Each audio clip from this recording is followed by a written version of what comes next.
Sveiki, mano vardas yra Vilmantas ir tie žmonės, kurie jau mane pažįsta, yra man nekartą uždavę klausimą: Vilmantai, o ką tu veiki vasarą? Nes aš buvau Tailande, aš buvau Egipte, aš buvau Turkijoje. Aš dirbu savo pagrindiniam darbe ir savaitgaliais arba po darbo dažnai vežioju Boltą.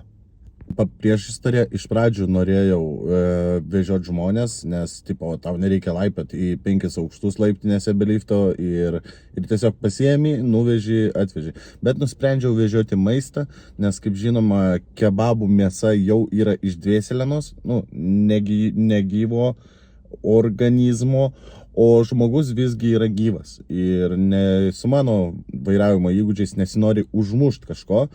Dėl to vežioju užmuštą produktą, maistą. Taigi, kad pradėti dirbti Bolto kurjeriu, mums reikės įrangos.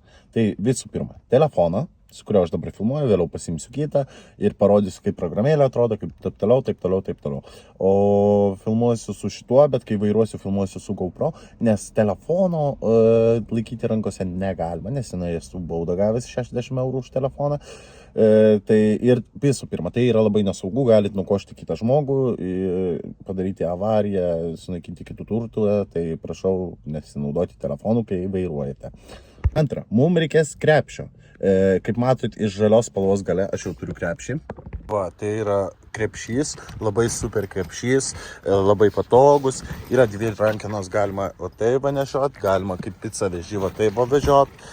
Pasižiūrim, kas viduj yra folija, yra šitas dalykas, kad atskirt produktus ir šitą foliją sulaiko šilumą arba šaltį, priklauso ką vežat. Taip, ir trečias dalykas, kurio man reikės, tai būtų transporto priemonė. Tai galėtų būti arba automobilis, arba dviratis, arba paspirtukas. Tai trumpa nuomonė apie kiekvieną iš jų. Žodžiu, paspirtukas.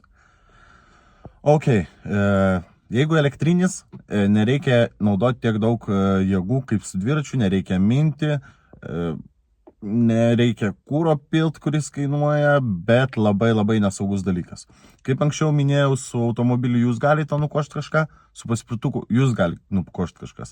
Antras dalykas, tai dėl dviračių ir paspirtukų ne visi restoranai nori, kad jūs vežiotumėte tam tikrus produktus, pavyzdžiui, sriubas ir taip toliau.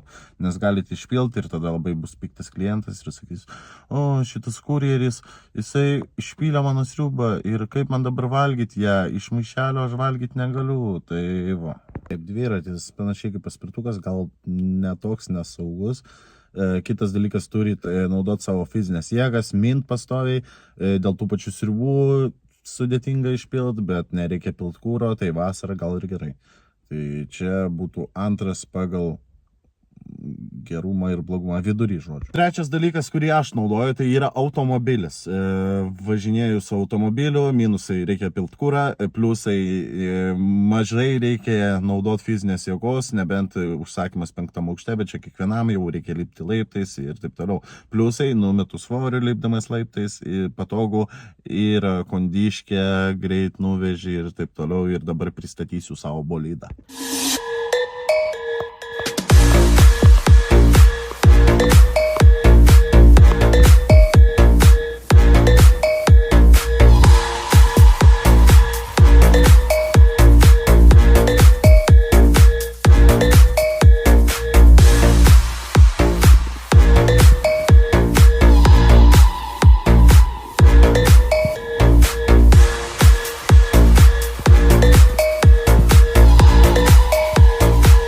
Pristatau savo bolidą Opel Astra 2002 metų, 2 litrų dizelis, 74 kW.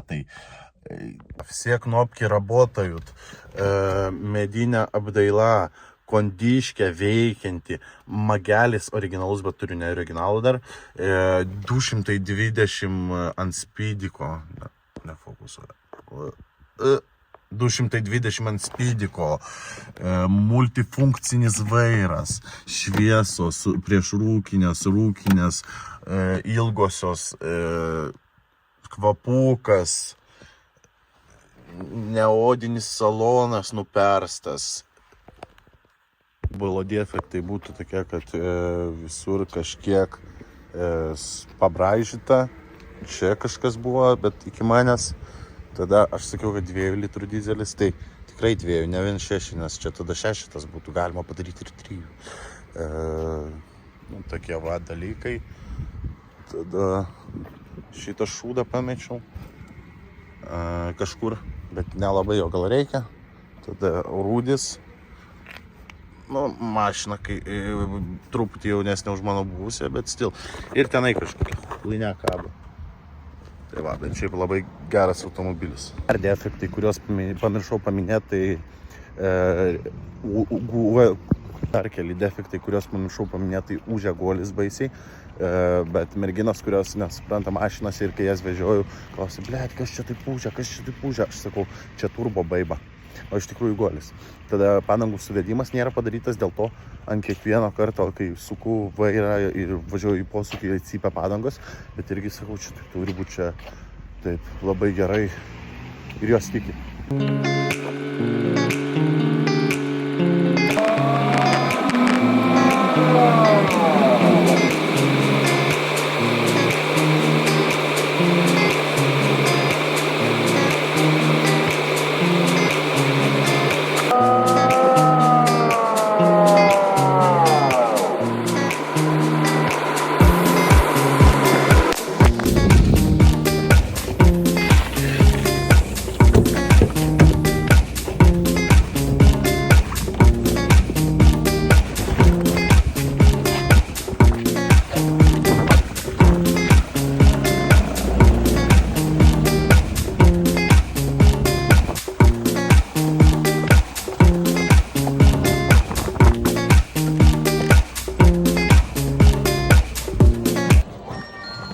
Labą dieną. Ieva.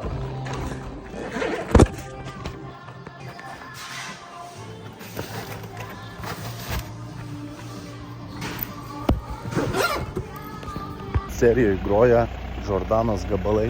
Gimimo diena. Žaibis. Tipo, hebra dirba, tusina. Labai gerai. Tai va, ką tik, ko gero, idealiausią užsakymą turėjau, koks tik galėtų būti. Atvažiavau į pizzeriją pasimti pizzos. Pizza jau buvo pagaminta, nereikėjo laukti. Groja Jordanas Butkutės su gimimo diena. Visi linksmi, malonus. Sutikau 3 kolegas.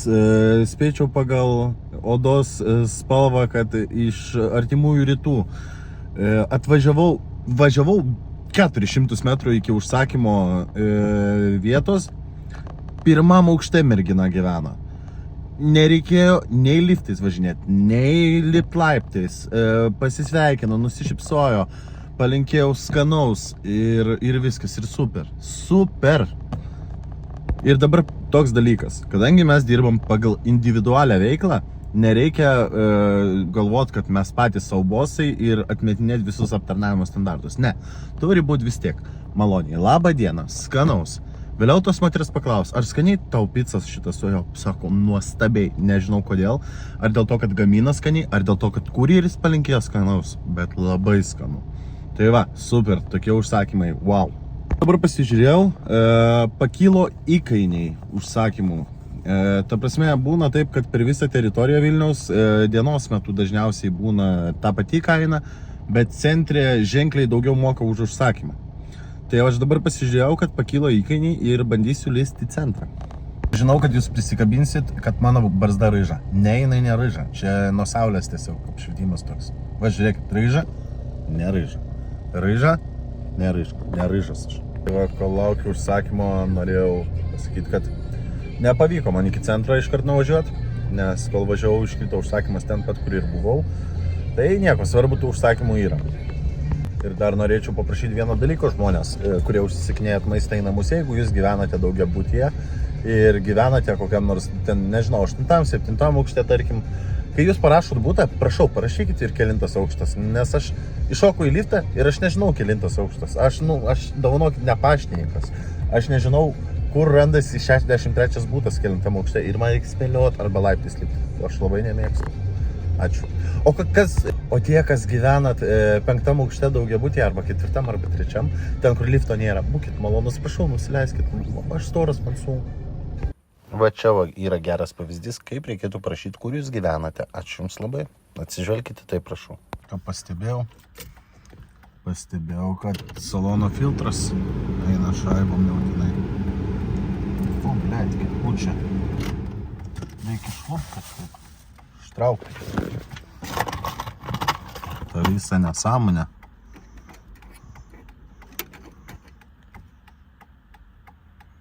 Nu va.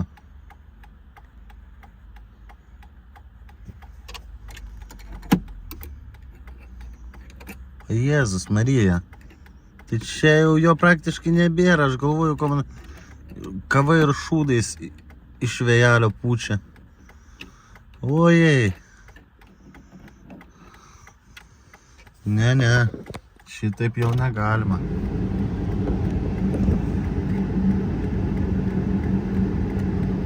O Jėzus. Oi. Fu.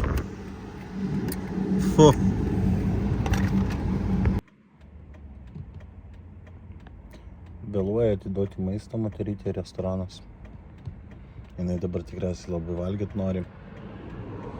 Aš laukiu, man labai karštą mašiną. O jie davės dar neatiduoda. Tokiu atveju po kažkiek ten laiko man pradeda mokėti dėlis pinigus. O, viskas, varom pasiimti. Nėra perėjos, blėt.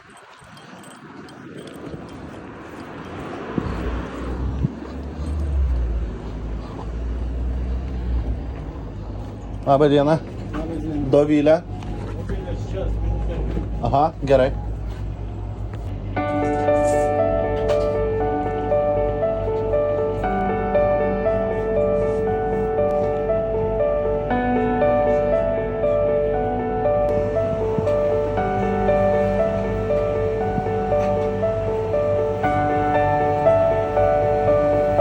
Ponia Dovilė, jūs pati viską matėt.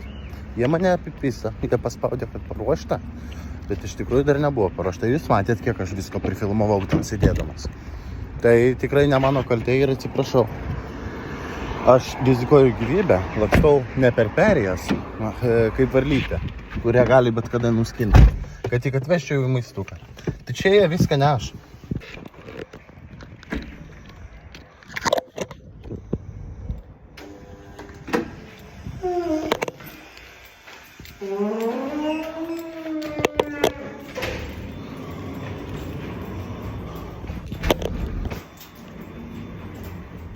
Ponia Dovilė, pas jūs šiaip labai gražus namas.